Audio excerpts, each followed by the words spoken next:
கண்ணனுடைய காருண்யத்தை எப்படி சொல்கிறதுன்னே தெரியல. ஒரு செகண்டு நடுங்கிறது மனசெல்லாம். நான் கார்டன் போயிட்டு இந்த ஃப்ளவர்ஸ் எல்லாம் கொண்டு வரச்ச இந்த பர்பிள் கலர் ஃப்ளவர் மட்டும் தவறி கீழே விழுந்துருது. கீழே விழுந்ததும் இது பகவானுக்கு எப்பவுமே தரையில் விழுந்த மலர்களை சமர்ப்பிக்க மாட்டோம்.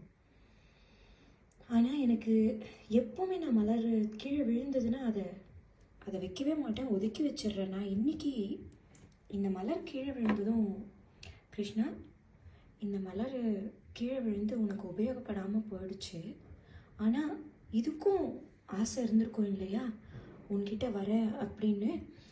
அதனால் இதை மன்னிச்சு கொஞ்சம் எக்ஸ்கியூஸ் கொடுத்து இதை ஏற்றுக்கோ.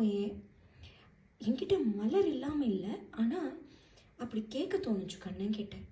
நானும் கேட்டுட்டு படப்படன்னு மாடிக்கு விளக்கேற்றணும் டைமுக்கு அப்படின்னு சொல்லி வந்துட்டு இவருக்கு மாலையாக கட்ட முடியல. ஸோ அதனால் மாலை அப்படியே கொஞ்சம் அட்ஜஸ்ட் பண்ண மாதிரி வச்சு விட்டேன். இந்த 2 எல்லோ அண்ட் பர்பிள் மட்டும் கீழே விழுந்துகிட்டே இருந்தது.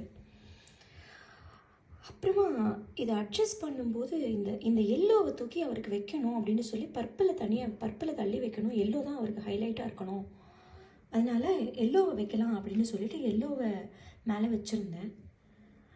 ஆனால் அப்புறமா இதை தள்ளிட்டு இதுதான் தலை மேலே வச்சுருக்கேன் அழகாக பெருமாளுக்கு, அதாவது கண்ணனுக்கு வச்சுருக்கேன். என்ன நடந்ததுன்னா, இது இவருடைய கண்களை இப்படி மூடி இருந்தது. சரின்னுட்டு இது இப்படி நகர்த்தினேன், என்ன மறைஞ்சிருக்கே அவருடைய கண்கள், இப்படி நகர்த்தி இப்படி வைக்கலாமே அப்படின்னு வச்சேன். அப்போதான் சட்டுன்னு ரியலைஸ் ஆனேன். கண்ணன் கிட்ட நான் ஒரு வார்த்தை சொன்னேன் இல்லையா, சுவாமி இது கீழே விழுந்துடுத்து, ஆனால் இதுக்கும் உன்னுடைய இடத்துல இடம் கொடு, உன்னுடைய பாதத்தில் இடம் கொடுன்னு சொன்னேன். ஆனால் அவர் அதை தலையில் தூக்கி வச்சு ஆடுறாருங்க. என்னை அறியாமல் நான் எல்லோ வைக்கணும்னு நினச்சதை அவர் பர்பிள் எடுத்து வச்சுன்ட்டு, எனக்கு இந்த பர்பிளை தலையில் பார்த்ததும் இது நான் தரையில்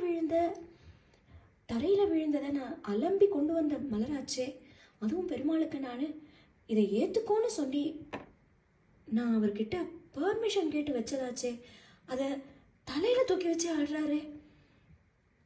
கண்ணன் காருண்யமானவன். அவரை காருண்யம்னு மட்டும் சொல்லி விட்டுற முடியுமா? இதுக்கு தான் அவரை சகஸ்ர சீர்ஷா புருஷக அப்படின்னு சொல்லி அவருக்கு சகஸ்ர நாமத்தை பாடிட்டாங்களா? எண்ணற்ற நற்குணங்களை பெற்றவன் கண்ணன், எண்ணில் அடங்கா